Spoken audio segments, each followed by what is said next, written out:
جامع ترمذی کی ایک روایت ہے، نبی اکرم صلی اللہ علیہ وسلم نے فرمایا کہ جو شخص یہ دعا کرے، میں دعا کا ترجمہ رکھ دیتا ہوں، اس کے اندر آپ صلی اللہ علیہ وسلم نے فرمایا جس کا ترجمہ یہ اور اس کا فائدہ پھر میں رکھتا ہوں، یہ دعا ایک انسان لازم جانے جو جس کے پاس نوکری نہ ہو، کام نہ ہو اور اس میں تنگی ہو۔ آپ نے فرمایا دعا کا ترجمہ دیکھیں جامع ترمذی کس طرح سے، آسمان اور زمینوں کے رب، ہمارے اور ہر چیز کے رب، دانے اور گٹلی کو پھاڑنے والے، مطلب جو اگتا ہے نا دانا، پھاڑنے والے، تورات انجیل اور قرآن کو نازل کرنے والے اللہ، میں تیری پناہ مانگتا ہوں ہر اس شریر کے شر سے جس کی پیشانی تیرے ہاتھ میں ہے۔ تو ہی اول ہے، تجھ سے پہلے کوئی چیز نہیں، تو ہی آخر ہے، تیرے بعد کوئی چیز نہیں، تو ہی ظاہر ہے، بس تجھ سے اوپر کوئی چیز نہیں، اور تو ہی باطن ہے اور تجھ سے قریب کوئی چیز نہیں۔ مجھ سے قرض دور کر دیجئے اور فقر اور فاقے سے میری کفایت کر دیجئے۔ یہ دعا ہے، فقر اور فاقے سے میری کفایت کر دیجئے۔ تو اگر انسان یہ دعا کو لازم جان لے اور اس کو پڑھے تو انشاءاللہ عزیز فقر اور فاقہ اس سے، جو شخص رات میں بیدار ہو، اللہ کے رسول فرما یہ کہے لا الہ الا اللہ وحدہ لا شریک لہ لہ الملک ولہ الحمد وہو علی کل شیء قدیر الحمد للہ وسبحان اللہ ولا الہ الا اللہ واللہ اکبر ولا حول ولا قوۃ الا باللہ۔ اس کے بعد یہ کہے اللہم اغفر لی، یا پھر کوئی اور دعا کرے تو وہ دعا قبول کر لی جاتی ہے، اور اگر وہ وضو کرے اور نماز پڑھے تو اس کی نماز قبول کر لی جاتی ہے۔ تو میں رزق کے اصول بتاؤں گا، تنخواہ بڑھانے کے اصول نہیں بتاؤں گا۔ رزق، اور رزق میں اولاد بھی شامل ہے، اچھی صحت شامل ہے، دنیا کی نعمتیں اور مال بھی شامل ہے۔ تو رزق کے اصول کیسے ہم رزق کمائیں، اور ساتھ میں جتنا آپ کماتے ہوں گے اللہ اس میں برکت بھی دے گا۔ یہ بات آپ نے دیکھی ہوں گی، میں بھی دیکھ چکا ہوں کہ وہ کچھ لوگ ہوتے ہیں جن کی تنخواہیں بڑی کم ہوتی ہیں، لیکن اللہ ایسی برکت دیتا ہے ان کی تھوڑی سی کمائی میں کہ وہ خود بھی اپنا کر لیتے ہیں، لوگوں کو صدقہ اور خیرات بھی کرتے ہیں، پڑوسیوں کی مدد بھی کرتے ہیں، اللہ کے دین پر بھی خرچ کرتے ہیں، حالانکہ بہت قلیل تنخواہیں، بہت تھوڑی تھوڑی تنخواہیں ہوتی ہیں۔ یہ بات میں نے خود دیکھی ہے۔ تو وہ جو حصول میں انشاءاللہ آپ کے سامنے رکھوں گا، جو باتیں بتاؤں گا اس پر عمل کیا جائے تو یا تو آپ کے رزق میں اللہ بڑھوتری کرے گا، یا جتنا ہے اس میں ایسی عظیم برکت دے گا کہ آپ خوش اور مطمئن ہو جائیں گے اس رزق سے۔ یہ بڑی اہم بات ہے۔ اب یقیناً ایک درس میں، ایک لیکچر میں مکمل پورے شرائط، پورے اصول بتانا میرے لیے ناممکن ہے، تو میں نے 10 کو چنا ہے، 10 ایسے اصول، ایسی باتیں، ایسی کنجیاں رزق کی جس کو اگر ہم اصولوں کو مان لے، اس کے مطابق زندگی گزارے، اس پر عمل پیرا ہو اور دل میں یہ اعتماد اور توکل رکھے، بھروسہ رکھے کہ اللہ اس کے ذریعے دے گا، تو انشاءاللہ العزیز ضرور ہمارے رزق میں جو ہے بڑھوتری ہوں گی، اللہ اس میں ضرور برکت دینے والا ہے۔ تو ایسے 10 اصول میں نے چنے ہیں، 10 کنجیاں میں آپ کے سامنے رزق کے حصول کے رزق میں بڑھانے کی انشاءاللہ آپ کے سامنے رکھوں گا، لیکن یہ مکمل نہیں ہے۔ یہ کئی باتیں جو کتاب و سنت نے بتائی ہے ان میں سے چند میں آپ کے سامنے رکھنے کی کوشش کر رہا ہوں۔ آئیے اب کس طرح سے ہم اپنے رزق میں اضافہ کریں، اس کا پہلا اصول جو شریعت نے بتایا ہے، یقیناً اس کی ترتیب میری اپنی دی ہوئی ہے، اس کی ترتیب میری اپنی دی ہوئی ہے، لیکن باتیں اللہ کی کتاب، اس کے رسول کی سنت سے میں نے اہمیت کے اعتبار سے ان کو ترتیب دینا مناسب سمجھا۔ پہلی چیز جو ہم کریں گے جس سے ہمارے رزق میں بڑھوتری ہوگی، اضافہ ہوگا، فائدہ ہوگا، وہ سب سے پہلی چیز ہے توبہ اور استغفار۔ توبہ اور استغفار یہ سب سے پہلی چیز ہے رزق کے حصول میں، اس کی چابیوں میں، کہ اگر ہم چاہتے ہیں ہمارا رزق بڑھے، اس میں برکت آئے، مال و دولت اور بچے اولاد کے اندر اور ہماری دنیا کی نعمتوں میں اضافہ ہو، تو سب سے پہلا کام جو کرنا ہوگا توبہ اور استغفار۔ اب آئیے توبہ اور استغفار بولتے کس کو ہے وہ اگر جان لے تو زیادہ فائدہ ہوگا، ورنہ استغفر اللہ استغفر اللہ استغفر اللہ تو ہم کہہ رہے ہیں صبح اور شام، استغفر اللہ من کل ذنب واتوب الیہ، استغفر اللہ من کل ذنب واتوب، ہم بار بار پڑھ رہے ہیں، اس کا معنی کیا ہے؟ یہ اگر جان لیں گے تو انشاءاللہ زیادہ فائدہ ہوگا۔ ورنہ ہم لوگوں کو دیکھتے ہیں استغفر اللہ کے ورد سے ان کی زبانیں تھکتی نہیں ہیں، لیکن ان کے اعمال سے اور ان کے معاملات سے کچھ بھی ایسا نہیں دکھتا کہ یہ استغفر اللہ واقع میں کرتے ہوں گے، یا اس کا کچھ فائدہ ہی نہیں ہوا ہوگا۔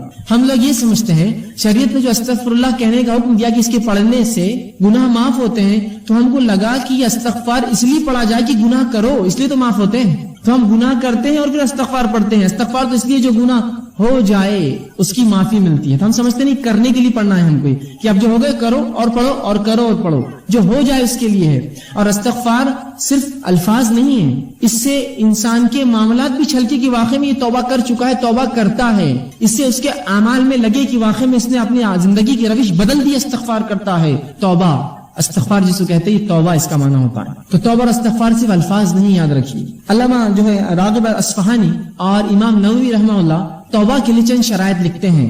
توبہ کے لیے وہ لوگ کہتے ہیں کہ 4 شرائط ہے، ان شرائط کو جب پورا کیا جائے گا تب تب استغفار ہوا, تب اصل توبہ ہوئی. آئیے پہلی شرط وہ لکھتے ہیں وہ یہ ہے کہ گناہوں کو ان کی برائی کی وجہ سے انسان چھوڑے, گناہوں کو ان کی برائی کی وجہ سے انسان چھوڑے. اس لیے گناہ نہ چھوڑے کہ اب بچیاں بڑی ہوگی, شادی کا مسئلہ آئیں گا, اگر باپ گناہ گار رہیں گے تو بچوں کو نکاح کے پیغام نہیں آئیں گے, نہیں اس لیے نہ چھوڑے. گناہوں کو ان کی برائی کی وجہ سے انسان چھوڑے, اس سے استغفار, اس سے توبہ کرے. یہ نہیں کہ اب تو مجبوری ہے کہ اب مجھے گناہ چھوڑنا ہے, تو گناہوں کو ان کی برائی کی وجہ سے ترک کرے. اور پہلی شرط اپنی غلطی پر نادم ہو, گناہوں کو چھوڑنے کا ارادہ کیا, ان کی برائی کی وجہ سے اپنے گناہوں پر نادم ہوا کہ مجھ سے یہ گناہ ہوا.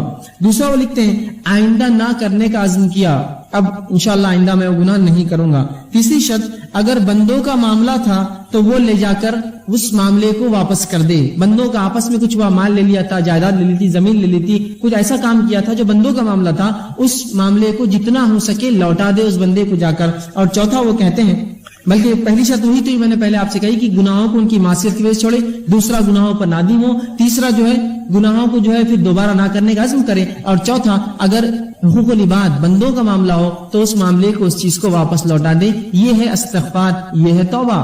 تو اب توبہ کو یہ مت سمجھیے, کچھ لوگوں کو تو یہ بھی نہیں پتا توبہ ہوتی کیا ہے. وہ سمجھتے ہیں کہ نماز پڑھ لو, پھر نماز کے بعد ادھر ادھر دیکھو کوئی دیکھ رہا تو نہیں ہے آپ کو, اور اگر نہ دیکھ رہا تو جلدی سے دونوں ہاتھ لیتے ہیں اور گالوں کو دونوں طرف یوں کچھ تو بھی کرتے رہتے, توبہ توبہ توبہ. یہ توبہ نہیں ہے, یہ تو بچوں کو نصیحت کے لیے سکھایا جاتا ہے کہ آئندہ ایسی غلطی نہ کرے, چلو توبہ کرو. یہ توبہ نہیں ہے. تو وہ امت کو توبہ کا تصور بھی نہیں ہے کہ اس کے اصول کیا ہے, وہ ہوتی کیسے, اس کا معاملہ کیا ہے. وہ سمجھتے گالوں پر ہاتھ لگانا یہ توبہ ہے, یہ توبہ نہیں, یاد رکھیے. توبہ کی 4 شرائط استغفار کی. آئیے اب جو استغفر اللہ ہے, یہ استغفار ہے, یہ حصول رزق کا ذریعہ ہے. یہ کرنے سے رزق میں اضافہ ہوتا ہے. اس کے دلائل کیا ہے, آئیے ہم قرآن سے دیکھتے ہیں. اللہ رب العزت قرآن میں فرماتا ہے, سورہ نوح سورہ نمبر 71 اور آیت نمبر 10 سے لے کر 16 میں اللہ فرماتا ہے اور کہتا ہے فَقُلْتُ اسْتَغْفِرُوا رَبَّكُمْ إِنَّهُ كَانَ غَفَّارًا.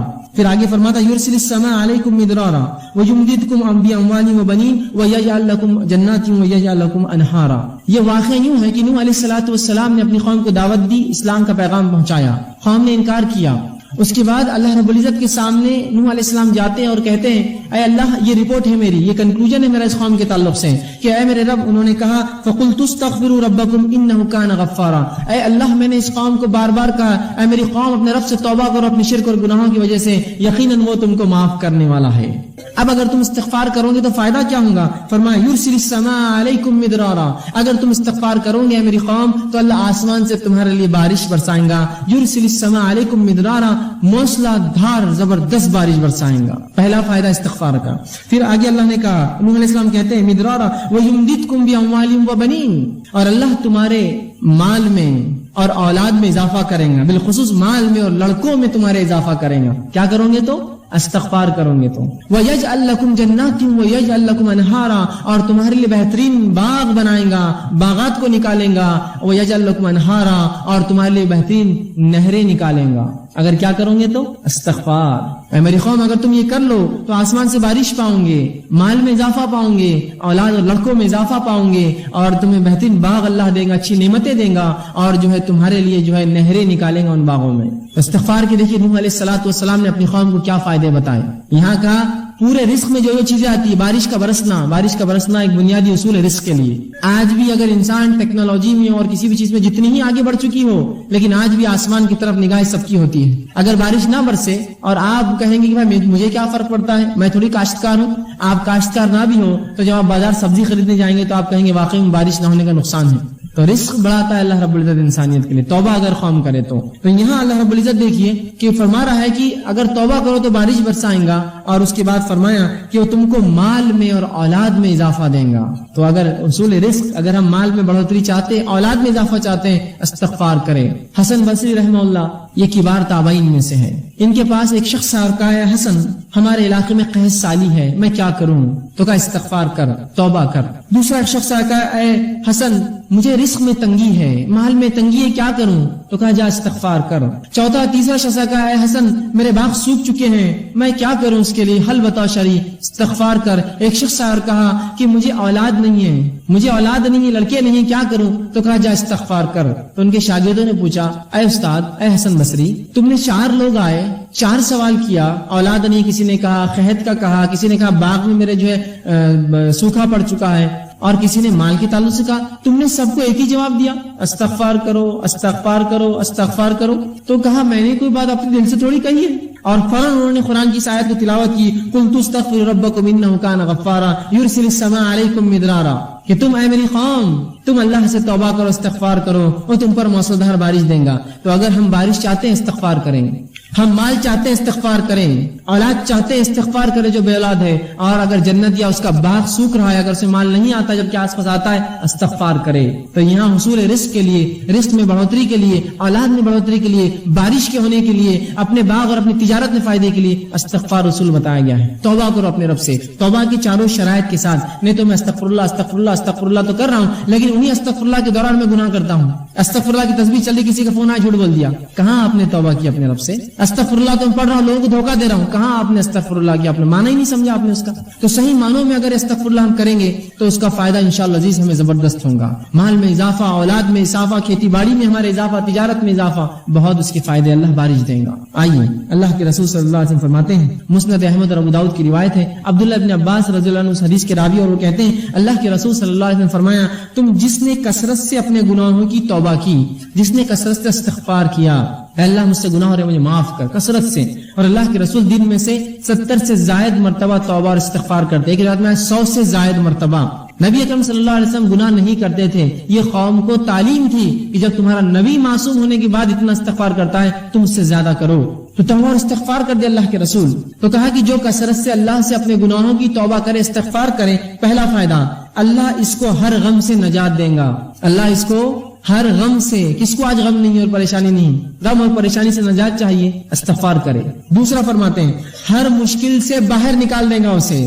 توبہ کے فائدے تو دیکھیے آپ، ہم تو رزق کے اصول دیکھ رہے ہیں لیکن فائدے دیکھیے، غم سے نکال دیں گا، مشکلات کو دور کر دیں گا اور اس کو باہر نکال دیں گا. تیسرا فرمایا وہاں سے رزق دیں گا جہاں سے سوچا بھی نہیں ہوگا، اس کے گمان بھی نہیں ہوگا مجھے رزق ملے گا، اور رب اس کو وہاں سے رزق اٹھا کر دے دیں گا. کس وجہ سے؟ توبہ کرے کثرت سے اپنے گناہوں کے لیے، ان کے شرائط کے ساتھ. تو وہاں سے اللہ رزق دیں گا اس شخص کو جہاں سے اس نے گمان بھی نہ کیا. کون؟ جو کثرت سے استغفار کرے، توبہ کرے اپنے گناہوں کے تعلق سے. یہ تھا پہلا اصول، پہلی شرط. آئیے دوسرا اصول کیا ہوگا؟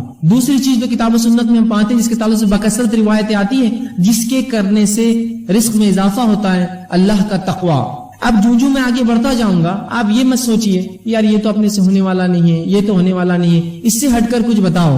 ایسی آدمی کی مثال تو وہ ہے کہ اس کو ایک مرض اور بیماری ہے، بیماری کا علاج ڈاکٹر دیتا ہے، وہ کہتا ہے یہ دوا تو مجھ سے نہیں کھا جائیں گے، کچھ اور بتاؤ. تو وہ کہے جاؤ پھر مر جاؤ، اس کے علاوہ کوئی حل نہیں تمہارے لیے. شریعت جو حل دے رہی وہ یہ ہے. اب آپ بولیں گے میرے کو تقویٰ نہیں جمے گا، میرے سے استغفار تو ہونے والا ہے نہیں، تو پھر یاد رکھیے آپ اپنے ہاتھوں سے اپنی جان لے رہے تو میں اس معاملے میں کیا کروں، کہاں سے حل لائے؟ ٹھیک ہے، تو یہ بات بڑی اہم ہے. آپ اس کو پکڑ لے، شریعت کے پاس حل ہے. اگر آپ نہ لینا چاہیں یہ آپ کی مرضی ہے، شریعت نے حل دے دیا. اب آپ ان کو چھوڑ کر 1000 جگہ سر پٹکیے، یاد رکھیے واپس لوٹ کر ہی آنا پڑے گا. حصول یہی ہے. نہیں میں کیا کروں گا، فلاں کر لوں گا، بینک سے کر لوں گا، یہاں آپ کچھ کر لیجئے. اگر یہ نہ کیا آپ سب کچھ کر لیجئے، اس کے بعد آ کر یہی ٹکنا پڑے گا اور پچھتا کر سر نیچے رکھ کر یہی سوچنا پڑے گا اب میں کیا کروں، میرے رب نے میرے لیے کیا احکامات دیے. تو اگر یہ ہم اپنی زندگیوں میں لا لے تو بڑا فائدہ ہوگا. استغفار کو مشکل چیز نہیں، یاد رکھیے. اس کے لیے کوئی آپ کو گھر بار چھوڑ کر رات میں 3 بجے 2 بجے اٹھ کر نہیں جانا ہے. چلتے پھرتے اٹھتے بیٹھتے اللہ گناہ ہو گیا، بس اب توبہ، میں اب نہیں کرنے کو، استغفر اللہ مجھ سے گناہ ہو گیا میں نہیں کروں گا. اللہ کم از کم کچھ نہ ہو سکے تو نمازوں کے بعد فرض 3 مرتبہ رسول اللہ زور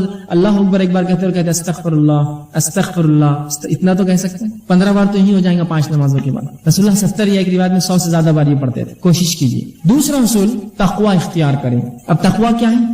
تقوی اللہ کا ڈر ہے. تقوی کیا ہے؟ تقوی اللہ کا پاس و لحاظ ہے. پاس و لحاظ سمجھتے ہیں آپ؟ اگر ایک بوڑھا انسان آپ کے سامنے آ کر کھڑا ہو جائے اور آپ کرسی پہ بیٹھے ہیں تو آپ اس کا پاس و لحاظ کرتے ہیں، خود اٹھ جاتے ہیں، جناب آپ بیٹھ جائیے. اس کو کہتے ہیں تقوی.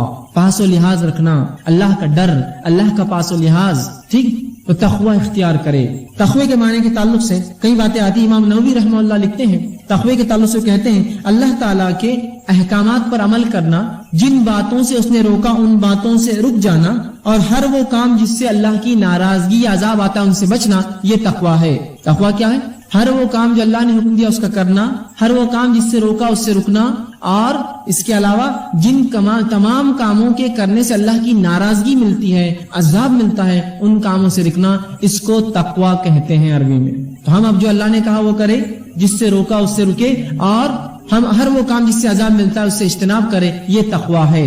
تو ہم تقوی اختیار کریں. دوسرا اصول یاد رکھیے. آئیے تقوی کے تعلق سے کہ رزق کا حصول ہے، رزق اس سے بڑھتا ہے، مختلف مقامات پر قرآن حدیث میں اس کے حوالے ملیں گے. میں چند حوالے آپ کے سامنے رکھتا ہوں. اللہ رب العزت سورہ طلاق سورہ نمبر 65 اس کی آیت نمبر 2 اور 3 میں کہتا ہے وَمَن يَتَّقِ اللَّهَ يَجْعَل لَّهُ مَخْرَجًا. کیا فرما رہا ہے دیکھیے، وَمَن يَتَّقِ اللَّهَ، جو اللہ کا ڈر اور پاس و لحاظ اختیار کرے، يَجْعَل لَّهُ مَخْرَجًا، اللہ اس کو ہر غم سے باہر نکال دے گا اور اس کو وہاں سے روزی دے گا جہاں سے اس نے کبھی گمان بھی نہیں کیا ہوگا. کیا فرمایا؟ وَمَن يَتَّقِ اللَّهَ يَجْعَل لَّهُ مَخْرَجًا، جو اللہ پر جو ہے اس کا تقوی اختیار کرے گا اللہ اس کو ہر غم سے نجات دے گا اور وہاں سے روزی دے گا جہاں سے اس نے سوچا بھی نہ ہوگا، گمان بھی نہیں کیا ہوگا، اس کی عقلیں گئی بھی نہیں ہوں گی وہاں تک. صرف ایک عمل کیجئے، تقوی اختیار کیجئے، زبردست عظیم فائدے کہ وہاں سے رزق دے گا جہاں سے سوچا نہ ہوگا اور ہر غم سے اس کو نجات دے گا. اس آیت کے تعلق سے یجعل لہ مخرجا کے تعلق سے عبداللہ بن عباس رضی اللہ عنہ فرماتے ہیں، اس کی تفسیر میں کہتے ہیں اس کو دنیا اور آخرت کے ہر غم سے باہر نکالیں گا، یجعل لہ مخرجا کے تعلق سے. اور اسی آیت کے جملے کی تفسیر میں عبداللہ ابن مسعود رضی اللہ عنہ فرماتے ہیں اور کہتے ہیں ان اکبر آیات من قرآن فرجا، غموں کو، مصیبتوں کو اور پریشانیوں کو دور کرنے والی قرآن کی سب سے عظیم آیت ہے. جو شخص اللہ کا تقوی ڈر اختیار کرے اللہ کیا کرتا ہے اس کے لیے یجعل لہ مخرجا، ہر غم سے نکلنا، ہر مشکل سے نکلنا آسان کرتا ہے اور وہاں سے روزی دیتا ہے جہاں سے اس نے گمان بھی نہیں کیا تھا. تقوی اختیار کیجیے، اللہ کا عظیم فائدے اس دنیا میں اٹھائیے، عظیم فائدے، ہر غم سے نجات اور رزق میں اضافہ. اسی طرح اللہ رب العزت قرآن میں سورہ اعراف سورہ نمبر 7 آیت نمبر 92 میں فرماتا کہتا ہے وَلَوْ أَنَّ أَهْلَ الْقُرَىٰ آمَنُوا وَاتَّقُوا لَفَتَحْنَا عَلَيْهِمْ بَرَكَاتٌ مِّنَ السَّمَاءِ وَالْأَرْضِ، کہ اگر یہ بستی والے ایمان لائے، ولو ان اہل القرى آمنوا، اگر اس بستی والے ایمان لائے، واتقوا اور اللہ کا ڈر اختیار کرے، لفتحنا علیہم برکات من السماء والارض، تو ہم ان کے لیے آسمان اور زمین کے برکت کے دروازے کھول دیں گے. کس کے لیے؟ جو ایمان لائے اور اللہ کا ڈر اختیار کرے اللہ آسمان اور زمین کے دروازے اس کے لیے رزق کے کھول دیں گا، برکت کے دروازے کھل جائیں گے اس کے لیے جو اللہ کا تقوی اور ڈر اختیار کرے. دیکھیے کیسا عظیم فائدہ ہے اللہ کا ڈر اور تقوی اختیار کرنے کہ اللہ آسمان و زمین کی برکت کے دروازے کھول دیتا ہے. آج دیکھیے کبھی بارش تو ہوتی ہے، کھیتی فصل تو آتی ہے، پیسہ بھی کبھی ہاتھ لگتا ہے، برکت کہاں ہے اس کے اندر؟ ایک زمانہ تھا، آپ نے بھی سنا ہوگا، میں نے بھی سنا ہے کہ لوگوں کی تنخواہیں 100-200 روپے، 40 اور 50 روپے ہوا کرتی، لیکن حالات یہ تھے ایک انسان 10-10, 20 اور 25-25 لوگوں کو پالتا تھا اپنے گھر میں. اتنی برکت تھی اس روپے میں. آج ہم ہزاروں اور لاکھوں کما کے بھی 2 اولاد کو پالنا ہمارے لیے مشکل ہے. یہ تو برکت چھین گئی زمین آسمان ہم جو دیتی تھی، ہم جو فائدے تھے، اس لیے کہ ہم نے ایمان لا کر اللہ کا ڈر دل میں نہیں رکھا. صرف ایمان نام کو لایا، مسلمان ہے. اگر ڈر رکھتے تو اللہ آسمان و زمین کی برکت کے دروازے اس بستی والوں پر، ایمان والوں پر کھول دیتا. اور یہ توحید کی برکت ہے، یاد رکھیے. اور جس قوم نے توحید کو اپنایا اللہ نے اس کے لیے زمین و آسمان کے دروازے برکت کے کھول دیے. اس کے نمونے آپ دیکھ سکتے ہیں ان قوموں کے تعلق سے جو قومیں کسی زمانے تک پستی میں رہی اور اس کے بعد اللہ رب العزت نے ڈر اختیار کیا اور توحید پر آئی، اللہ رب العزت نے زمینوں کے نیچے سے خزانے ان کے لیے کھول دیے. جب انہوں نے اللہ کا ڈر اور تقوی اختیار کیا اور توحید پر اڑ گئے تو اللہ نے ایسی جگہ سے روزی دی جہاں سے گمان بھی نہ کی ہوں گی. کس نے گمان کیا تھا؟ ان علاقوں کو جن کو بنجر زمین اور چٹیل ریگستان مانا جاتا تھا کہ اس کی زمین کے نیچے سے سونا اگلیں گی وہ زمینیں اور پیٹرول کی شکل میں مادے نکل رہے ہیں. آج دنیا اس کا فائدہ اٹھا رہا ہے، وہ مالک اس کا فائدہ اٹھا رہے. کبھی کیا گمان میں کیا ہوں گا ان مالک کی زمین کے نیچے اللہ نے ان کے لیے ایسے رزق رکھے؟ تو توحید کی برکت ہے، یاد رکھیے. جو قوم توحید پر آ جائیں گی اللہ آسمان و زمین کے دروازے کھول دیں گا، وہاں کھول دیے ان کے لیے. یہ فائدہ ہوتا ہے بستی والوں کو کہ اگر وہ ایمان لائے، جیسے حق ہے، تقوی اختیار کرے اللہ کا، تو ایسی جگہ سے رزق دیتا ہے گمان نہ کیا ہوں گا اور آسمان زمین کی برکت کے دروازے ان کے لیے کھول دیتا ہے. تو یہ بڑی اہم چیز ہے، یاد رکھیں اللہ کا ڈر اور تقوی اختیار کریں. اسی طرح عبداللہ بن عباس رضی اللہ عنہ فرماتے ہیں اور کہتے ہیں اس آیت کے تعلق سے اس کی تفسیر میں کہتے ہیں لا وسعنا علیہم الخیر ویسرناہ لهم من کل جانب، کہ اس آیت کے تحت جو بات سمجھ میں آتی وہ یہ ہے کہ ہم ان کے لیے خیر کو عام کر دیتے ہیں. زمین آسمان اور زمین کی جو برکت کے دروازے کھول دیے جاتے ہیں، اس کا معنی وہ کہتے ہیں عبداللہ بن عباس رضی اللہ عنہ کہ اس کا معنی یہ ہے کہ اللہ ان کے لیے جو ہے ہر جانب خیر عام کر دیتا ہے اور اس کو حاصل کرنا ان کے لیے آسان کر دیتا ہے. خیر کو اللہ عام کر دیتا ہے ایسی قوم کے لیے اور حاصل کرنا اس سے زیادہ اس کو آسان کر دیتا ہے. کبھی خیر تو عام ہوتا ہے لیکن حاصل نہیں کر پاتے ہم اس سے، تو خیر کو عام کرتا ہے اللہ اور اس کو حاصل کرنا آسان کرتا ہے. تو دیکھیے اللہ کا ڈر اختیار کرنے کا فائدہ کیا ہے، زمین و آسمان کی برکتیں اور ساتھ میں ایسی جگہ سے روزی اور رزق جہاں سے گمان نہ کیا. آئیے اسی طرح جو ہے تیسرا اصول تقوی کے بعد جو تیسری چیز اپنی زندگی میں ہم لائیں گے جس سے ہم کو یہ فائدہ ہوگا کہ ہم رزق کی کنجا حصول رزق کے لیے جو رزق میں بڑھوتری زیادہ کرنے کے لیے ہم کریں گے وہ یہ ہے اللہ تعالیٰ پر توکل، بھروسہ، اعتماد. آج مسلمان کو جب بھی رزق کی تنگی آتی ہے، رزق کی کمی ہوتی ہے، چاہے اولاد کی شکل میں، باغات یا مال تجارت میں گھاٹے کی شکل میں، یا اسی طرح جو ہے اور بھی قسم کی کوئی تکلیف آتی ہے، وہ سب سے پہلے غیر اللہ کے پاس بھاگتا ہے، اللہ پر توکل چھوڑ کر، اور ان سے مانگتا ہے کہ مجھے دو. کہاں سے ملیں گے پھر آپ کو رزق میں اضافہ؟ اللہ سے آپ مانگے، اس پہ کامل توکل اور بھروسہ کریں. اور اس کے تعلق سے توکل کسے کہتے ہیں یاد رکھ لیجئے. امام غزالی رحمہ اللہ کہتے ہیں توکل کے تعلق سے اپنی کتاب احیاء علوم الدین کے اندر وہ لکھتے ہیں اور کہتے ہیں توکل یہ ہے کہ دل کا اعتماد صرف اسی پر ہو جس پر بھروسہ کیا گیا ہو. دل کا مکمل اعتماد اس ذات پر ہو جس پر بھروسہ کیا ہو، اور مکمل طور پر اس پہ توکل کرے جس کا اس نے دعویٰ کیا ہو. اگر ایک شخص یہ کہتا ہے میں مسلمان ہوں اور رب پر میرا توکل بھروسہ ہے، اب مکمل طور سے اس پر اعتماد کرے کہ ہاں رب مجھے دینے والا ہے، اب ضرورت نہیں شک و شبہ کی. مکمل اعتماد کرے اس ذات کے اوپر جس کا اس نے نام لیا ہے، اس پہ اعتماد. یہ ہے توکل، بھروسہ، اعتماد جس کو عام زبان میں کہیں. اسی طرح امام مناوی کہتے ہیں توکل کے تعلق سے اس کا معنی لکھ کر کہتے ہیں کہ توکل بندے کے اظہار عجز ہے. بندہ اللہ کے سامنے عاجز ہو جائے، اللہ میں کچھ نہیں کر سکتا ہوں، بس میں عاجز ہوں تیرے سامنے، تجھ سے ہی مانگتا ہوں مکمل طور سے. اور جس پر توکل کیا گیا ہے اس پر مکمل بھروسہ کرے.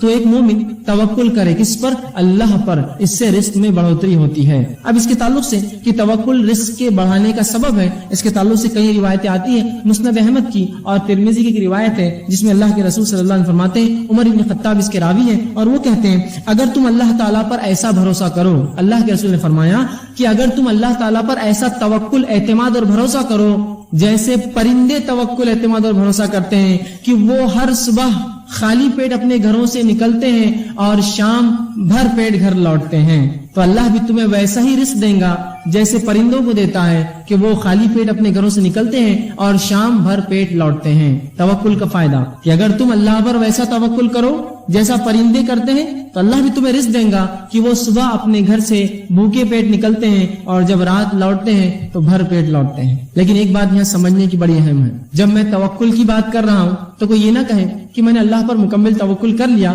اور اب میں کچھ بھی نہیں کرتا ہوں. ایسے بہت سے لوگ ہوتے ہیں جو اپنی کوتاہیوں کو، کاہلیوں کو شریعت و دین پر ڈالتے ہیں. میں نے اللہ پر توکل کر لیا تو اس کا کیا مطلب؟ کیا تم کام دھندا چھوڑ دو، تجارت چھوڑ دو، دنیا سے بیزارگی اختیار کر لو؟ نہیں، اس کا مطلب یہ نہیں. اس کا مطلب یہ نہیں. توکل کا یاد رکھیے. حدیث کیا کہہ رہی ہے؟ پرندے گھر سے نکلتے ہیں خالی پیٹ، نکلتے ہیں اور بھر پیٹ لوٹتے ہیں. تو یہاں کوشش کرنا ہے. پرندے گھونسلوں میں بیٹھ کر توکل نہیں کرتے ہیں کہ اللہ دے گا. پرندے اپنے گھروں سے نکلتے ہیں، رسول اللہ فرماتے ہیں، اور شام بھر پیٹ لوٹتے ہیں. آپ بھی اللہ پر بھروسہ کیجئے، گھر سے نکل جائیے، انشاءاللہ رب تم ہم کو جو ہے ضرور روزی دیں گا اور شام ضرور بھر پیٹ لوٹیں گے. لیکن پرندے جو ہوتے ہیں ان کا معاملہ تھوڑا انسانوں سے مختلف ہوتا ہے، یہ بھی بتا دوں. پرندے سیدھے جا کر رزق لے لیتے ہیں. انسانوں کو رزق حاصل کرنے کے لیے نوکری، تجارت، کاروبار کرنا پڑتا ہے، دکانوں میں جانا پڑتا ہے اور اسی طرح مختلف مقامات پر جانا پڑتا ہے کمانے کے لیے. پرندوں کا تھوڑا رزق الگ ہے، ہم سے مختلف ہے. وہ سیدھے رزق کو اٹھا لیتے ہیں، جا کر پھل اناج کھا لیتے ہیں. ہم تو ویسا نہیں کر سکتے ہیں. ظاہر سی بات ہے ہمارا توکل ویسا ہوگا کہ ہم گھروں سے نکلیں گے، کچھ نہ ہو تو ایک دکان والے کے پاس جائیں، کہیں گے بھائی آج کچھ ہم والی کو دے دو، میں بھیک تو نہیں مانگ سکتا، میں کام کر کے کما لوں گا آج شام تک. نکلے تو صحیح. تو ہمیں کالج، اسکول اور مکاتب، اسی طرح جو ہے اپنے آفیسز اور جو ہے اپنی کام کی جگہوں پر جانا پڑے گا، تب ہم جو ہے شام بھر پیٹ لوٹیں گے. یہ مانا ہے. ورنہ کوئی کہے میں نے اللہ پر توکل کر لیا، بس میرا پورا اعتماد ہے کہ اللہ مجھے دینا چاہیں گا تو دیں گا، نہیں تو نہیں، میں گھر میں ہی رہوں گا. تو ایسا انسان یاد رکھیے اگر جو ہے کسی ایسے جھاڑ کے نیچے بھی لیٹا جہاں بہت زیادہ پھل پک کر گرتے تب بھی پھل بہت مشکل سے اس کے منہ میں آ کر گرے گا. یہ توکل نہیں، یہ توکل نہیں. ٹھیک ہے. تو توکل کا معنی یہ ہے کہ آپ کوشش کریں اللہ پر بھروسہ رکھتے ہوئے اللہ ضرور آپ کو رزق دیں گا. کوشش کریں. تو اس کا مطلب یہ نہیں آپ کوشش چھوڑ دیں. اور کیوں نہ ہو، اللہ سورۃ طلاق سورہ نمبر 5 آیت نمبر 3 نے فرماتا ہے وَمَن يَتَوَكَّلْ عَلَى اللَّهِ فَهُوَ حَسْبُهُ. جو اللہ پر بھروسہ اور اعتماد کرتا ہے اللہ سے کافی ہو جاتا ہے، اللہ اس کے لیے کافی ہے. لیکن کوشش یہ زیادہ ضروری ہے. شک اور شبہ میں نہ پڑے آپ. ورنہ بہت سے لوگ ہوتے ہیں کہتے ہیں بھائی کیوں محنت کر رہے ہو، مشقت کر رہے ہو، بس اللہ اللہ کرتے رہو، جتنا دینا اللہ دیں گے. ارے بھائی کوشش ضروری ہے، کوشش کے بعد تمام چیزیں ہیں. ٹھیک ہے. اللہ کے رسول صلی اللہ علیہ وسلم کے پاس ایک شخص آیا, ابن حبان کی روایت ہے, عمرو بن امیہ رضی اللہ عنہ راوی ہے, وہ کہتے ہیں کہ رسول اللہ صلی اللہ علیہ وسلم کا ایک شخص آیا اور اس نے کہا اللہ کے رسول میں اپنی اونٹنی کو کھلا چھوڑ دیتا ہوں اور اللہ پر توکل کرتا ہوں, بھروسہ کرتا ہوں. رسول اکرم نے کہا نہیں, تو اس کے گھٹنے کو پہلے باندھ دے پھر اللہ پر توکل کر. سمجھے آپ توکل کا معنی؟ تو کوشش کر لے اس کو بچانے کی کہ بھاگ کر نہ جائے, پھر اللہ پہ بھروسہ کر. تو اونٹنی کو کھلا چھوڑیں گے اور اللہ پہ بھروسہ کریں گے تو بھاگ جائیں گے. پھر تو جو تیرے ماتحت کوشش ہے وہ کر لے کہ اونٹنی کے گھٹنے کو باندھ دے, پیر کو باندھ دے, پھر اللہ پر بھروسہ کر, پھر انشاءاللہ العزیز جو ہونا ہے وہ اللہ کرے گا. لیکن یہ نہیں کہ آپ کو کوشش نہ کرے اور کہیں میں نے اللہ پر توکل کر لیا, اب اللہ میرا رزق میرے گھر میں بھیج دیں گا, میں بیٹھا رہوں گا. ایسا نہیں ہونے والا, یاد رکھیں. پرندے نکلتے ہیں اللہ پر بھروسہ کر کے, شام بھر پیٹ لوٹتے ہیں. نکلیے, کوشش کیجئے, جائیے تو یہ معاملہ ہوگا. لیکن ہمارے پاس ایک عجیب مسئلہ ہے, عجیب مسئلہ ہے. ہم نے کام کو چھوٹے اور بڑے معاملوں میں تقسیم کر دیا, چھوٹے کام اور بڑے کام. اور شریعت نے جہاں اچھا اور برا نہیں کہا, ہم اچھے کام اور برے کام بھی ہم نے کر لیے. کوئی کام جب تک حلال ہو اچھا اور برا نہیں, تو سب اچھے ہیں. اگر حلال ہے تو اچھا ہے. کوئی انسان اگر جوتا بھی اگر سیتا ہے تو وہ بھی اچھا کام کرتا ہے, کوئی غلط نہیں. ہاں اگر کوئی بہت کماتا اور حرام کام کرتا ہے تو وہ کام غلط ہے, بلکہ اس کے کہ اس نے حلال کام کرا ہے, جوتا سی رہا ہے, جھاڑو مارتا ہے, حمام اور پیخانے لوگوں کی صاف کرتا ہے, وہ حلال کام ہے اس کے لیے, بنسبت اس کے کہ حرام کام کرے. لیکن ہمارا مسئلہ یہ, وہ ڈگری وہ پوسٹ ملی تو میں جاؤں گا, نہیں تو میں کام نہیں کروں گا. پھر ایسے لوگوں کے لیے توکل اور بھروسہ اور تقویٰ کچھ کام نہیں آنے والا ہے. یہاں نکلنے کے معنی میں آپ جائیے, کوشش کیجیے. آپ کوشش نہیں کریں گے اور بولیں گے میں سیدھا جاؤں اور ایک مالدار انسان بن جاؤں, تو یہ ہونے والا ہی نہیں. کوشش کیا ہے اس کے لیے. اور ہر شخص جو کسی زمانے میں مالدار ہوتا ہے, کسی زمانے میں کہانی پوچھی وہ غریب بھی تھا, چھوٹی چھوٹی کوشش کی اور اسی کوشش میں بڑھتا رہا, اللہ نے اس کو برکت دی. سمجھ رہے آپ بات؟ تو کوشش کیجیے, چاہے کام کوئی بھی ملے, حلال ہے کرنے میں شرمائیے مت, بڑھ جائیے آگے, اس کو بڑھ کر کیجیے. انشاءاللہ عزیز آپ کو دنیا اور آخرت کے فائدے ہوں گے انشاءاللہ. ٹھیک ہے. چوتھی چیز جو ہم کو کرنا پڑیں گے رزق کو بڑھانے کے لیے وہ ہے صلہ رحمی. صلہ رحمی بڑی اہم چیز ہے, یاد رکھیے. صلہ رحمی کا معنی ہوتا ہے رشتوں کو جوڑے رکھنا, رشتوں کو جوڑے رکھنا. ٹھیک ہے. حافظ ابن حجر اسقلانی رحمہ اللہ وہ لکھتے ہیں اس کے تعلق صلہ رحمی کے تعلق سے, اور کہتے ہیں کہ صلہ رحمی سے مراد رشتہ داری ہے, اور رشتہ دار سے مراد وہ لوگ ہیں جن میں باہمی نسبتی تعلق ہو, چاہے پیدائش سے تعلق بنا ہو, چاہے نکاح سے تعلق بنا ہو, نسبتی اس سے تعلق ہو, چاہے پھر وہ وارث ہو یا نہ ہو, محرم ہو یا نہ ہو, وہ اس کا رشتہ ہے. مثال کے طور پر کچھ لوگ وارث ہوتے ہیں رشتہ دار, مثال کے طور بیٹے اور بیٹیاں یہ وارث ہیں, اور ساتھ میں محرم بھی. لیکن کچھ لوگ غیر محرم بھی ہوتے ہیں جو آپ کے رشتہ دار ہوتے ہیں, آپ کے جو ہے چچیری بہنیں اور پھپھیری بہنیں اور خلیری بہنیں, وہ آپ کی محرم نہیں ہے لیکن رشتہ دار ہے. تو یہ تمام رشتے جو انسان پیدائش سے لاتا ہے اور تمام رشتے جو اس کے نکاح کی بات بنتے ہیں, یہ ہے اس کے رشتہ دار. اور ان سے صلہ رحمی کرنا, رشتوں کو جوڑے رکھنا, خام و خواہ کے نہیں توڑنا. لیکن آج ہم دیکھتے ہیں لوگ خطا رحمی کرتے ہیں, رشتوں کو توڑ دیتے ہیں آسانی سے. چچا ہے بات نہیں کرتا, یہ ہے بات نہیں کرتا, ان کے پاس جاتا نہیں, ان سے ملتا نہیں, ان کے پاس کھاتا نہیں. رشتے مت توڑیے خام خواہ کے. صلہ رحمی کے آئیے فائدے سن لیجیے. اللہ کے رسول صلی اللہ علیہ وسلم فرماتے ہیں, جو ہے بخاری کی روایت ہے, ابو ہریرہ رضی اللہ عنہ اس حدیث کے راوی کہتے ہیں آپ صلی اللہ علیہ وسلم فرمایا جو شخص اپنے رزق میں کشادگی چاہتا ہے اور اپنی عمر میں اضافہ چاہتا ہے وہ صلہ رحمی کرے. جو شخص اپنے رزق میں کشادگی, روزی میں بڑھوتری چاہتا ہے اور عمر میں برکت اور اضافہ چاہتا ہے وہ صلہ رحمی کرے, رشتوں کو باقی رکھے, خام و خواہ رشتے نہ توڑے. آئیے دوسری روایت انس بن مالک رضی اللہ عنہ فرماتے ہیں, بخاری کی روایت ہے, فرماتا ہے رسول اللہ نے کہا جو شخص یہ چاہتا ہے کہ اس کے رزق میں وسعت ہو, کشادگی ہو اور عمر میں بڑھوتری اللہ بڑھائے تو وہ صلہ رحمی کرے, رشتوں کو باقی رکھے, خام و خواہ رشتے نہ توڑے. اسی طرح مسند احمد اور ترمذی کی ایک روایت ہے جس میں اللہ کے رسول صلی اللہ علیہ وسلم فرماتے ہیں, ابو ہریرہ رضی اللہ عنہ اس حدیث کی بھی راوی ہیں, وہ کہتے ہیں اللہ کے رسول نے فرمایا اپنے خرابت داروں کے تعلق سے معلومات حاصل کیا کرو, اپنے رشتہ داروں کے بارے میں معلومات لیا کرو. اس لیے کیا فرماتے ہیں صلہ, تاکہ تم صلہ رحمی کر سکو, تاکہ ان سے رشتے باقی رکھ سکو. بلا شبہ بغیر شک کے صلہ رحمی سے خاندان میں محبت, صلہ رحمی کرنے سے خاندان میں محبت, مال میں کثرت اور عمر کے اندر اضافہ ہوتا ہے. صلہ رحمی کرنے سے خاندان میں محبت, مال میں کثرت اور کیا ہوتا ہے, عمر میں اضافہ ہوتا ہے. تو ہمیں بھی چاہیے ہم صلہ رحمی کریں. اسی طرح طبرانی کی ایک روایت ہے جس میں آپ صلی اللہ علیہ وسلم فرماتے ہیں اور صلہ رحمی کا ایک ایسا عظیم فائدہ بتاتے ہیں. حضرت علی رضی اللہ عنہ حدیث کے راوی وہ کہتے ہیں جو شخص اس بات کو پسند کرے, جو شخص اس بات کو پسند کرے کہ اس کی عمر میں اضافہ ہو اور اس کے رزق میں وسعت ہو اور اس سے بری موت سے اللہ بچا لے اور دور کر دے وہ صلہ رحمی کرے. جو شخص یہ چاہتا ہو کہ اس کے مال کی کثرت و مال بڑھے, عمر میں اضافہ ہو اور بری موت سے اللہ اس کو بچا لے وہ صلہ رحمی کرے, رشتوں کو جوڑے رکھے. آئیے صلہ رحمی کا ایک اور فائدہ دیکھیے, عظیم فائدہ. رسول اللہ فرماتے، ابن حبان کی روایت ہے، ابو بکر رضی اللہ عنہ حدیث کے راوی ہیں، وہ کہتے اللہ کے رسول نے فرمایا تمام نیکیوں میں سب سے زیادہ جس نیکی کا جلدی بدلہ مل جاتا ہے وہ صلہ رحمی ہے. تمام نیکیوں میں سب سے جلدی جس نیکی کا بدلہ ملتا ہے وہ صلہ رحمی ہے. اور پھر فرماتے ہیں جس کا ثواب حاصل ہوتا ہے صلہ رحمی سے ملتا ہے. یہاں تک کہ جب کسی برے خاندان کے لوگ، نیک نہیں ہے، برے لوگ، برے خاندان کے لوگ اپنے رشتہ داروں سے صلہ رحمی کرتے ہیں تو اللہ تعالیٰ ان کے مالوں کو بڑھا دیتا ہے. کیا فرما رہے ہیں؟ سب سے جلدی بدلہ اگر کسی عمل کا دنیا میں ملتا ہے تو وہ صلہ رحمی ہے. حتیٰ کہ کوئی خاندان ہے جو نافرمان ہے اپنے رب کا لیکن لوگوں کے رشتے، اپنے رشتوں کو باقی رکھتا ہے تو اللہ اس کو دنیا میں یہ بدلہ دیتا ہے کہ اس کے مال کو بڑھا دیتا ہے. حالانکہ لوگ گنہگار ہیں لیکن بدلہ کیا مل رہا ہے دنیاوی صلہ رحمی کا کہ مال کو بڑھا دیتا ہے، ان کی اولاد کی تعداد بڑھا دیتا ہے، مال میں اضافہ کرتا ہے، اولاد میں اضافہ کرتا ہے، ہوتا ہے. اور کسی بھی صلہ رحمی کرنے والے کا خاندان محتاج نہیں رہ سکتا، چاہے گناہگار کیوں نہ ہو.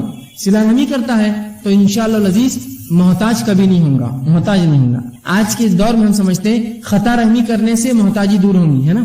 ارے یار رشتے رکھیں گے تو مانگنے آ جائیں گے، رشتے دار مانگیں گے، پیچھے یہ کریں گے، رشتے توڑ دو، توڑیں گے تو نہیں، رشتے جوڑیے، اضافہ ہوگا رزق میں، اولاد میں اضافہ ہوگا. اور سب سے جلدی بدلہ اگر کسی نیکی ملتا ہے تو وہ صلہ رحمی یاد رکھیے. تو صلہ رحمی میں آگے بڑھیے، رشتوں کو جوڑیے. پانچواں اصول جس پہ ہم عمل کرنے کی کوشش کریں گے جس سے رزق میں اضافہ ہوتا ہے وہ یہ ہے اللہ تعالیٰ کی راہ میں خرچ کرنا.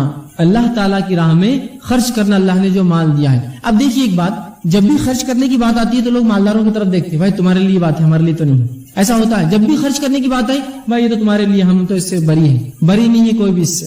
ایک آدمی جو دن بھر میں 10 روپے کماتا ہے، ایک آدمی جو دن بھر میں 10 روپے کماتا ہے، اگر وہ بھی اللہ کی راہ میں روپیہ خرچ کرے تو اس کو کبھی کبھار اس شخص سے زیادہ اجر ملتا ہے جو لاکھوں روپیہ خرچ کرے. معلوم؟ اسی طرح اسی تعلق سے ایک حدیث رسول نے فرمائی، ایک شخص نے 1 درہم خرچ کیا اور ایک نے 1000 درہم خرچ کیا، دونوں برابر ہے. یا ایک روایت میں فرمایا ایک شخص نے 1 درہم خرچ کیا، ایک نے 1000 کیا، یہ ایک والا 1000 پر فوقیت پا گیا. صحابہ نے کہا اللہ کے رسول 1 درہم اور 1000 کیسے برابر ہوں گے دونوں خرچ کرنے والے؟ تو کہا ایک شخص نے 1 درہم کمایا، 2 درہم کمایا، ایک اللہ کی راہ میں خرچ کر دیا، یہ برابر ہو گیا اس مالدار کی جس نے 1000 خرچ کیے. مطلب یہ حدیث جو بتا رہی ہو یہ فیصد، پرسنٹیج. اگر میں روز دن بھر میں 1,00,000 روپیہ کماتا ہوں تو کیا میں 50,000 خرچ کرنے کا دل ہے میرا؟ لیکن وہیں اگر ایک غریب دن میں 10 روپے کماتا اور دیکھتا میرا پڑوسی ایک انسان اس کو آج کچھ بھی کمائی نہیں، لے 5 تیرے اور 5 میرے، آدھی تنخواہ اللہ کی راہ میں خرچ کر دی اس نے، کیا ثواب ہے اس کا؟ اللہ تعالیٰ فیصد میں اجر دیں گا.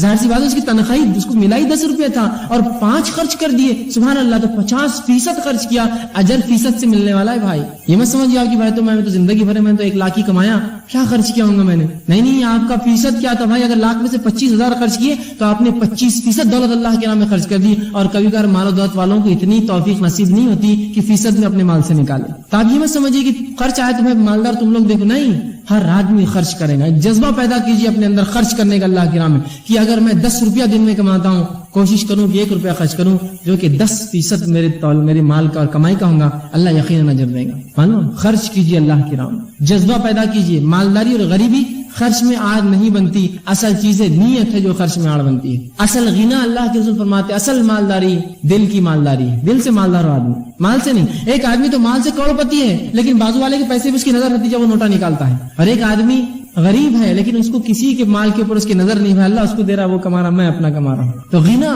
مالداری تو اصل دل کی مالداری ہوتی ہے. پیسے اور نوٹوں سے انسان مالدار نہیں ہوتا. کبھی تو کچھ لوگ پیسے کما کے اور غریب بن جاتے ہیں کہ پہلے جو ہے کھاتا پیتا تھا، اب پیسے خوب کما رہا تو پھر چنے پہ گزارا کرتا ہے اس لیے کہ وہ اور جمع کرتا ہے. تو غنا دل کا ہوتا ہے، مالداری دل سے ہوتی ہے. دل سے مالدار بنیے، اللہ کی راہ میں خرچ کیجیے، اللہ دیتا ہے، یاد رکھیں. اور ایسے لوگوں کی مثالیں میں آپ کو دے سکتا ہوں جنہوں نے اپنی زندگی میں چھوٹے چھوٹے کام کیے اور اللہ کی راہ میں ایسا پیسہ خرچ کیا کہ انہوں نے بڑی بڑی مساجدیں بنائی.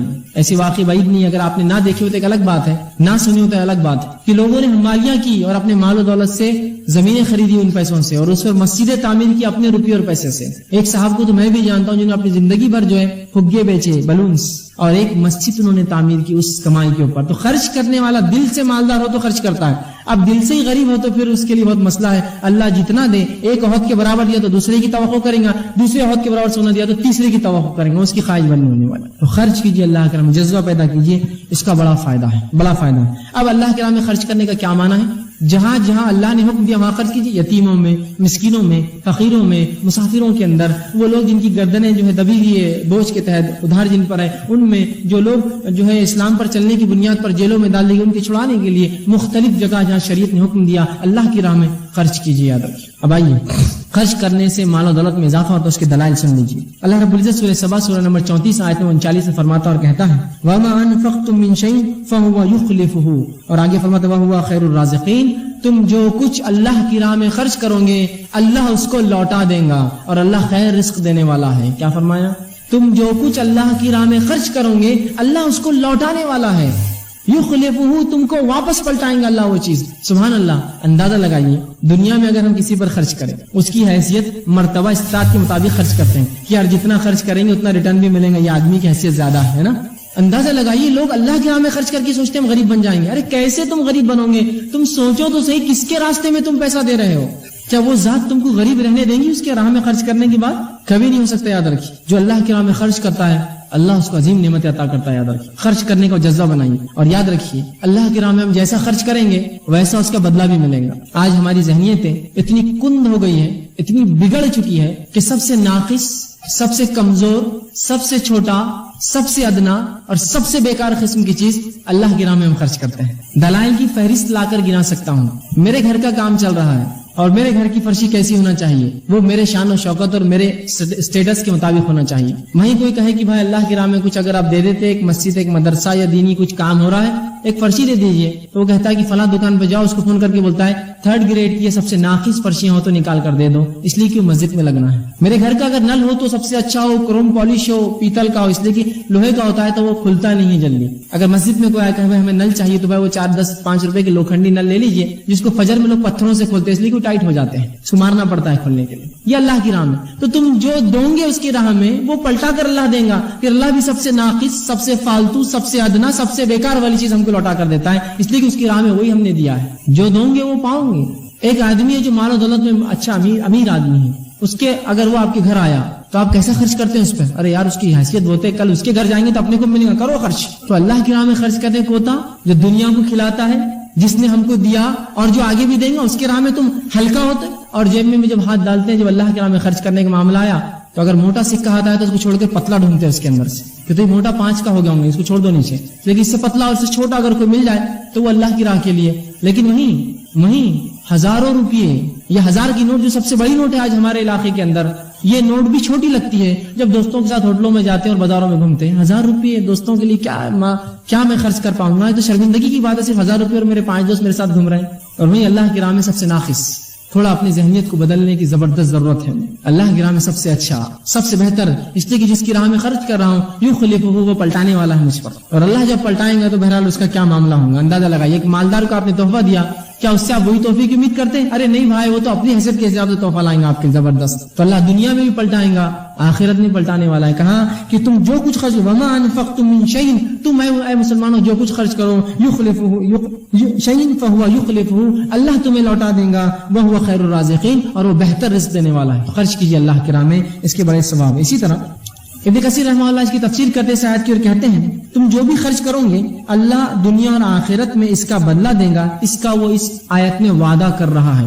یخلفہ، پلٹاؤں گا میں، مطلب اللہ کا وعدہ ہے، اور یہ بات ہم جانتے ہیں کہ اللہ سے زیادہ بہتر وعدہ اور پکا وعدہ کسی کا نہیں ہو سکتا ہے نا۔ خود اللہ نے اسے گواہی دی وَمَنْ أَوْفَىٰ بِعَهْدِهِ مِنَ اللَّهِ، کہ اللہ سے زیادہ پکا وعدہ کس کا ہو سکتا ہے؟ اللہ وعدہ کر رہا ہے میں پلٹاؤں گا تمہارے پہ مسلمانوں، تم خرچ تو کرو میرے اوپر۔ ہم جو کچھ اللہ کی راہ میں خرچ کریں گے اللہ وہ ہم کو پلٹا کر دینے والا ہے، یاد رکھیے وہ پلٹانے والا اللہ سبحانہ وتعالیٰ۔ ٹھیک، اسی طرح اللہ رب العزت قرآن میں سورہ بقرہ آیت نمبر 268 میں فرماتا ہے جو کہ خرچ کرنے کے خلاف شیطان کیسا ورغلاتا ہے ایک مومن کو۔ دیکھیے اللہ فرماتا ہے اور کہتا ہے الشیطان یعیدکم الفقر ویأمرکم بالفحشاء واللہ یعیدکم مغفرۃ منہ وفضلا واللہ واسع علیم۔ اللہ کہتا ہے الشیطان یعیدکم الفقر، شیطان تمہیں مسلمانوں فقیری کا ڈر دلاتا ہے۔ ارے اللہ کی راہ میں خرچ کروں گے تو بچوں کو کیا ہوگا، اللہ کی راہ میں خرچ کروں گے تو معاملات کیا ہوں گے، اللہ کی راہ میں خرچ کروں گے تمہارا اسٹیٹس کہاں جائے گا، تم کہاں خرچ کر رہے ہو پیسہ۔ تو شیطان تمہیں فقیری کا ڈر دلاتا ہے، فقراء، وَيَأْمُرُكُمْ بِالْفَحْشَاءِ، اور تمہیں بے حیائی کا حکم دیتا ہے۔ کیا کرنے لگاتا ہے؟ تم کو ڈراتا ہے اللہ کی راہ میں خرچ کرنے سے اور بہائی کے کام کراتا ہے. اور اللہ کیا کہتا ہے؟ دیکھیے اللہ فرماتا ہے واللہ یعیدکم مغفرۃ، اللہ تم کو بلاتا ہے، وعدہ کرتا ہے اپنی مغفرت کا، منہ و فضلا، اور اپنے طرف سے فضل کا. واللہ واسع علیم، اللہ وسعت والا اور علم والا ہے. اس آیت کے تعلق سے جو ہے عبداللہ ابن عباس رضی اللہ عنہ فرماتے ہیں شیطان 2 وعدے کرتا ہے، اللہ 2 وعدے کر رہا ہے. شیطان 2 وعدے کیا کر رہا ہے؟ خرچ کرو گے تو تم ڈوب جاؤ گے اللہ کے راہ میں، اور فحش کرو، گندے کام کرو. اللہ 2 وعدے کر رہا ہے، خرچ کرو گے تو مغفرت کروں گا، اور جو دیا ہے اس کے فضل کو اور بڑھا دوں گا. فضل وعدہ کر رہا ہے. واللہ واسع علیم، اللہ وسعت رکھنے والا ہے، فضل دینے والا ہے. تو شیطان ڈراتا ہے ہم کو، یاد رکھے، ارے خرچ مت کرو بھائی فلاں ہو جائیں گا، ارے یہ مت کرو بھائی ایسا ہو جائے گا. وہ ڈراتا ہے، ڈری مت اس کے بہکانے سے. اور ایک مال تو ایسی چیز ہے، یہ ایسا دوست ہے اور ایک ایسا ساتھی ہے جس کے تعلق سے اللہ کے رسول فرماتے ہیں 3 دوست ہیں. 3 دوست ہیں. ایک دوست تو وہ ہے جو انسان کے مرتے اس کا ساتھ چھوڑ دیتا ہے، دوسرا دوست وہ ہے جو قبرستان تک ساتھ آتا ہے، اور تیسرا وہ ہے جو خبر میں اور آخرت میں ساتھ آئے گا. پہلا دوست جو سب سے انسان کا پکا دوست ہوتا ہے لیکن سب سے بے وفا ہے، وہ مال ہے، مرتے ہی ساتھ چھوڑ دیتا ہے. وہ کیا آپ نے کبھی دیکھا کسی کی موت ہوئی اور اس کی تجوری، اس کے غلے، اس کے بینک بیلنس، اس کے جو ہے شیئرز اور اس کے سرٹیفکیٹ لے کے دفنائیں گے اس کے ساتھ تیرے ساتھ نہیں ہوتا ہے. حتیٰ کہ اگر کوئی انسان مر جائے اور ہاتھ میں کوئی اس کے چاندی کی کوئی انگوٹھی رہ جائے جس کو نہلا رہے اور پھنس جائے تو لوگ کاٹ کر نکالتے ہوئے 80-90 روپے کی انگوٹھی بھی نہیں چھوڑتے ہیں. ایسا بے وفا ہے. اگر خبر کے اندر کوئی مٹی ڈال رہا اور جیب میں سے کوئی سکہ گر جائے تو بولتا رک جاؤ، پیسہ نہیں. اتنا بے وفا ساتھی ہے، اور اس سے سب سے زیادہ محبت انسان کرتا ہے، سب سے زیادہ اس کے لیے حرام خوری، رشتوں کو توڑتا ہے، لوگوں کو اذیت دیتا ہے، مالوں کو لوٹتا ہے، بیجا وہ کرتا ہے، سب کرتا ہے. یہ ساتھی مرتے ہی آپ کا ساتھ چھوڑتا ہے، بولتا بس میرا معاملہ ختم ہوا. دوسرے ساتھی رشتہ دار جو صرف قبرستان تک دفنانے آتے ہیں، کوئی اپنے ماں باپ کے ساتھ خود دفن نہیں ہوتا، کوئی بیوی بچوں کے ساتھ خود نہیں جاتا. اور تیسرا وہ ساتھی ہے جو ہمارا سب سے کمزور ساتھی ہے، جس کو ہم سب سے ناقص دوست سمجھتے ہیں، جس کو ہم دوستی رکھنا بھی نہیں چاہتے. وہ اعمال ہے جو خبر میں بھی آئیں گے، جو آخرت میں بھی کام آئیں گے. یہ سب سے پکا دوست بنائیے اعمال، اللہ کے راہ میں خرچ کیجیے. ٹھیک. اسی طرح ابو ہریرہ رضی اللہ عنہ فرماتے ہیں، مسلم کی روایت ہے، اللہ کے رسول صلی اللہ علیہ وسلم فرمایا، بڑی زبردست بات کہی. اور دیکھیے کیا فرمایا، یا ابن آدم انفق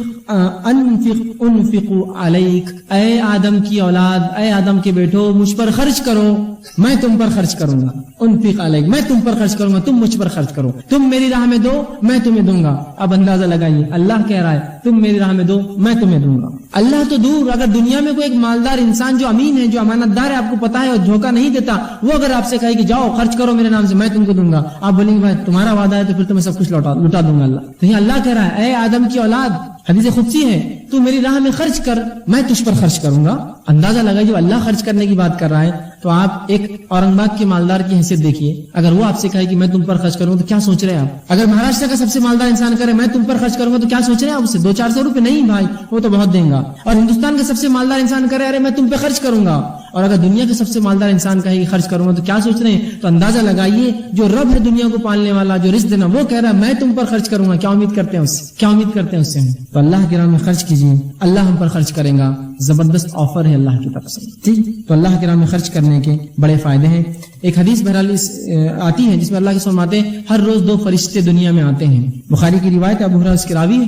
اور ایک کہتے ہیں اللہ جو تیرے راہ میں خرچ کرے اس کے مال کو بڑھا، اور دوسرا کہتا ہے اللہ جو خرچ نہ کرے اس کے مال کو گھٹا دے. تو اللہ کے راہ میں جو مال خرچ نہیں ہوتا وہ خود بخود گھٹ جاتا ہے. ٹھیک. اب اسی طرح چھٹا اصول ہم رزق کو بڑھانے کے لیے کیا کریں گے، وہی ہے کمزوروں کے ساتھ احسان کیجیے. کمزور کون ہو سکتا ہے؟ بوڑھے لوگ جو ضعیف ہے. اور احسان صرف پیسوں سے نہیں ہوتا، یاد رکھیے. ہم سمجھیں تو احسان بولتے صرف پیسے نہیں.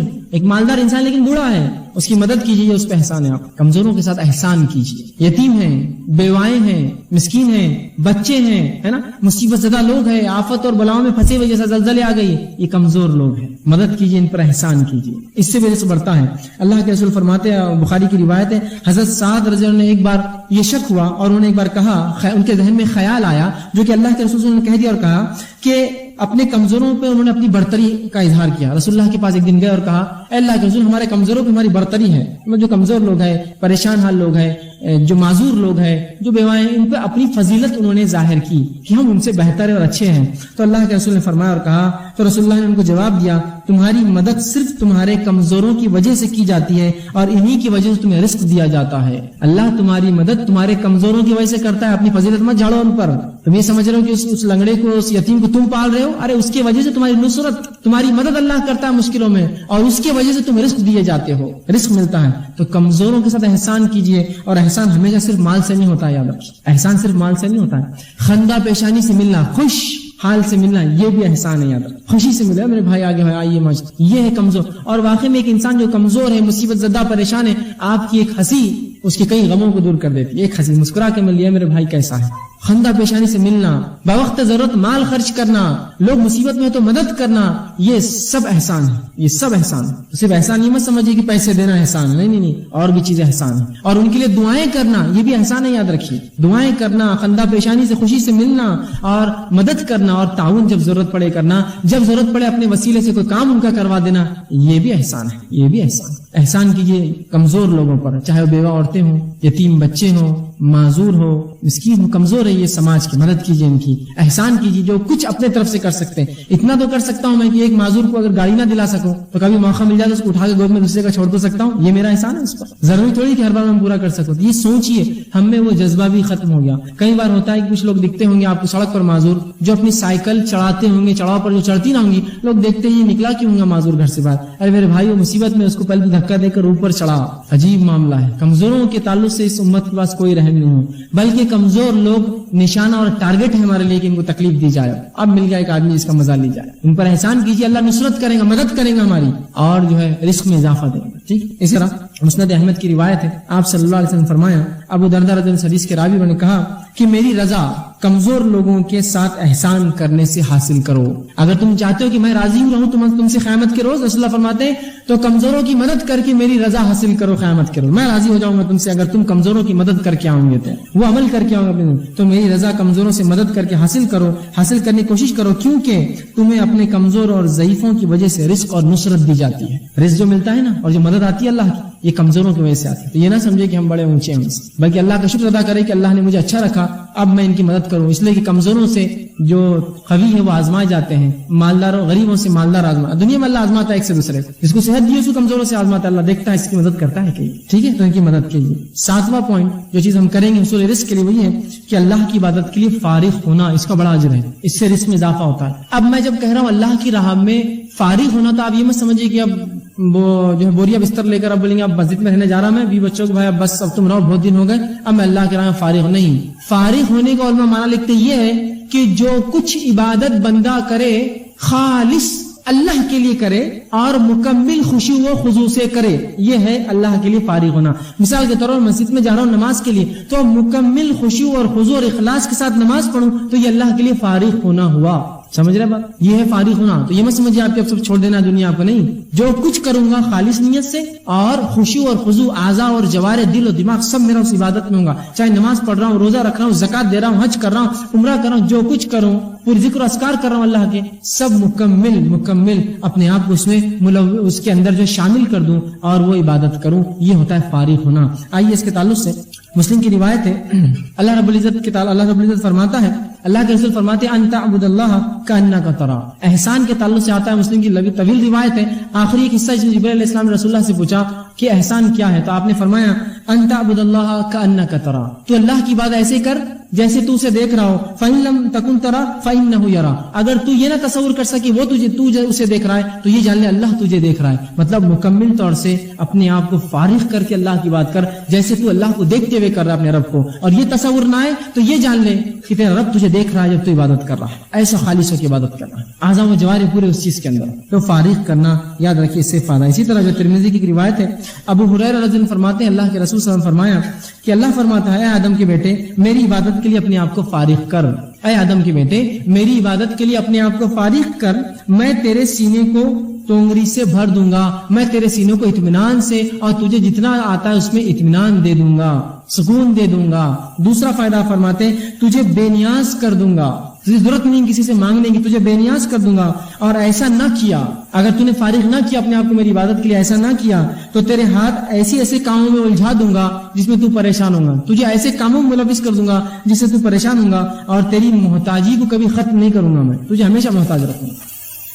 تو جو بھی عبادت کرے خالص اللہ کے لیے ہم کریں. ٹھیک ہے. اسی طرح 8واں نکات جو ہمیں کرنا ہوگا اگر ہم چاہتے ہیں ہمارے رزق میں اضافہ، وہی ہے کہ شرعی علم کے حصول کے لیے جو لوگ اپنے آپ کو فارغ کرتے ہیں ان کی مدد کیجیے، معلوم اس کا بڑا اجر ہے۔ جو لوگ شرعی علوم کے لیے اپنے آپ کو فارغ کرتے ہیں، جو لوگ یہ کرتے ہیں کہ اپنے نفسوں کو فارغ کر دیتے ہیں کہ ہم جو ہے شرعی علم حاصل کریں گے اور اس امت کو جو دیں گے، جس طرح سے علماء ہوتے ہیں، حفاظ ہوتے ہیں، ان کی مدد کیجیے، اس سے بھی رزق میں بڑھوتری ہوتی ہے۔ آئیے واقعہ سناتا ہوں، ترمذی اور حاکم کی روایت ہے۔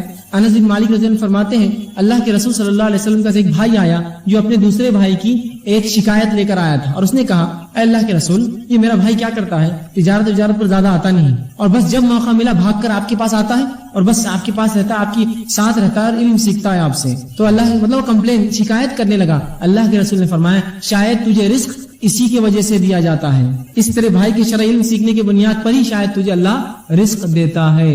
تو شرعی علوم کے لیے جو فارغ ہوتے ہیں ان پہ خرچ کیجیے، ان پہ خرچ کیجیے۔ عبداللہ بن مبارک رحمہ اللہ جو کہ امام بخاری کے بہرحال استاد بھی ہیں، ان سے جب کسی نے پوچھا کہ میں صدقہ کس کو دوں، اگر میں کچھ خرچ کرنا چاہوں تو کس پہ خرچ کروں، تو انہوں نے کہا کہ تو علماء پر خرچ کر، اس لیے کہ تیرا سب سے بہترین صدقہ ہوگا، سب سے زیادہ اجر دیں گا۔ جو فارغ کر لیتے اپنے آپ کو اللہ کے دین کے لیے خاص، ان پر خرچ کرنا اس کا بڑا اجر و ثواب۔ آج ہم نے یہ مسئلہ چھوڑ ہی دیا، جو لوگ اللہ کے لیے فارغ ہوتے ہیں ان پر خرچ نہیں کرتے ہیں، اور ان کو سب سے منیمم تنخواہ پر لا کر چھوڑ دیا، اور پھر ان کی بے بسی اور بدحالی کو لوگوں میں بیان کرتے ہیں۔ کائے کرنا تھا ایسا، پڑھنا لکھنا نہیں تھا کیا، فلاں نہیں کرنا تھا کیا؟ ارے یہ تو ذریعہ ہے آپ کے لیے کہ آج اگر یہ لوگ ہیں، اگر صحیح علم حاصل کر رہے ہیں، لوگوں تک پہنچا رہے ہیں، تو آپ ان کی مدد کیجیے، چونکہ انہوں نے اپنا وقت اور اپنی زندگیوں کو وقف کیا کسی کام کے لیے۔ لیکن پھر لگاؤں گا علماء حق کے لیے کام کیجیے، علماء سو کے لیے نہیں۔ ورنہ کچھ لوگ ہوتے ہیں جو لوگوں کے مال پر نظر رکھتے ہیں، صرف اپنی عبادتیں اور اپنا تمام کام لوگوں کے مال کے لیے کرتے ہیں۔ علماء حق پر خرچ کیجیے۔ تو انہوں نے کہا سب سے بہترین تیرا صدقہ وہ ہے کہ تو کسی طالب علم یا کسی عالم کے اوپر خرچ کر، اس لیے کہ یہی پھر امت کو، اور یقیناً امت کے وارث اللہ کے رسول نے کہا وہ ہے جو علماء حق ہے، وہ امت کے وارث، تو ان پر خرچ کیجیے۔ حصول علم کے لیے جو فارغ ہوتے ہیں ان پر خرچ کرنا، اس کا بھی بڑا اجر ہے، بڑا اجر ہے۔ ٹھیک، 9واں پوائنٹ، 9واں نکات جو حصول رزق کے لیے ہم کر سکتے ہیں وہ یہ ہے کہ اللہ کی راہ میں ہجرت کرنا۔ جو اللہ کی راہ میں ہجرت کرتا ہے اللہ اس کے رزق میں اضافہ دیتا ہے، اور اللہ سبحانہ تعالیٰ قرآن میں فرماتا ہے۔ اب ہجرت کس کو کہتے ہیں پہلے سن لیجیے۔ ہجرت یہ نہیں ہے کہ میں ایک شہر سے دوسرے شہر جاؤں، میں اورنگ آباد سے نکلا بمبئی گیا اور لوگوں کو میں ہجرت کر کے آئے۔ ہجرت یہ ہے کہ جب ایک علاقے میں آپ کو اللہ کے دین پر چلنے نہ دیا جائے، اس وجہ سے آپ اس علاقے کو چھوڑ کر دوسرے علاقے میں جائے، دارالکفر کو چھوڑ کر دارالامن یا دارالسلام کی طرف بڑھے، تو اس کو ہجرت کہلاتی ہے۔ جیسے کہ اللہ کے رسول صلی اللہ علیہ وسلم کا صحابہ کو حکم دینا مکے سے ہجرت کر کے حبش جانے کی، یا مکے سے خود آپ کا ہجرت کر کے مدینہ جانا۔ ایک طرف دارالکفر میں سے نکل کر آپ دارالامن میں گئے، کہ تو حبش چونکہ مسلمان ملک نہیں تھا، خالی دارالامن تھا، وہاں تکلیف نہیں پہنچی، اور مدینہ دارالسلام تھا، وہاں مسلمانوں کی حکومت ہو چکی۔ رسول اللہ جانے کے بعد تو بہرحال پورا مکمل طور سے وہ مسلمانوں کی قبضے میں آ چکا تھا۔ اس کو کہتے ہیں ہجرت۔ اللہ قرآن میں فرماتا ہے سورہ نساء آیت نمبر 100 کے اندر کہ جو اللہ کی راہ میں ہجرت کرے گا وہ زمین میں رہنے کی بہت جگہ اور روزی میں کشادگی پائیں گا۔ تو جو اللہ کی راہ میں عبادت کے لیے ہجرت کرتا ہے اللہ سبحانہ تعالیٰ یاد رکھیے اس کو اجر دیتا ہے۔ یہ 9واں پوائنٹ تھا۔ آئیے 10واں پوائنٹ اور آخری پوائنٹ جو ہوگا یہ ہے کہ حج اور عمرے میں مطابقت کرنا، اس سے بھی رزق بڑھتا ہے۔ حج اور عمرے میں مطابقت کیا ہے کہ حج کیا، علماء لکھتے ہیں کہ حج کیا اور پھر اس کے بعد عمرہ کیا، پھر حج کیا، اس کے بعد حج آیا، پھر عمرہ، مطابقت ایک کے بعد ایک عمرے اور حج کو کرنے سے بھی اللہ رزق میں اضافہ دیتا ہے۔ بہت سے لوگ ہم نے دیکھا جب لوگ حج کو جاتے ہیں ایک سے دوسری بات لوگ بولتے رہے کیا بار بار حج کو جا رہے ہیں، اس سے اچھا یتیموں کو نہیں، حج کو جانا چاہیے، یاد رکھیے اللہ نے استاد دیا ہے ضرور آپ دیں۔ ہاں لیکن یہ بات بھی غلط ہوگی کہ گھر میں ضرورت ہے آپ کے بھائی کو جو کہ بھوک سے مر رہا ہے اور آپ بولے میں حج جاؤں گا اس کو نہیں دوں گا، یہ تو غلط ہے۔ لیکن یہ کرتے ہوئے اگر کوئی چاہتا ہے اللہ نے مال و دولت دیے، رزق میں اضافہ چاہتا ہے تو حج اور عمرے میں مطابقت کرے، حج کرے پھر عمرہ کرے، پھر حج کرے پھر عمرہ کرے اور پھر حج۔ مطابقت اس چیز کہتے ہیں ایک کے بعد ایک استطاعت اللہ نے دی ضرور کیجیے، اس سے بھی رزق میں اضافہ ہوتا ہے۔ اللہ کے رسول کی ترمذی کی اور نسائی کی روایت ہے جو عبداللہ ابن مسعود رضی اللہ عنہ حدیث کے راوی آپ صلی اللہ علیہ وسلم نے فرمایا حج اور عمرے کو ایک دوسرے کے بعد ادا کرو کیونکہ وہ دونوں فقر اور گناہ کو، وہ دونوں غریبی کو اور گناہوں کو ایسے دھو ڈالتے ہیں جس طرح سے بھٹی لوہے کو اور زنگ کو الگ کر دیتی ہے اور بھٹی سونے کو اور چاندی کو اس کے میل اور کچیل سے الگ کرتی ہے۔ اس طرح حج اور عمرہ کرنے سے گناہ نکل جاتے ہیں اور اللہ فقیری کو دور کرتا ہے اور مالداری عطا کرتا ہے۔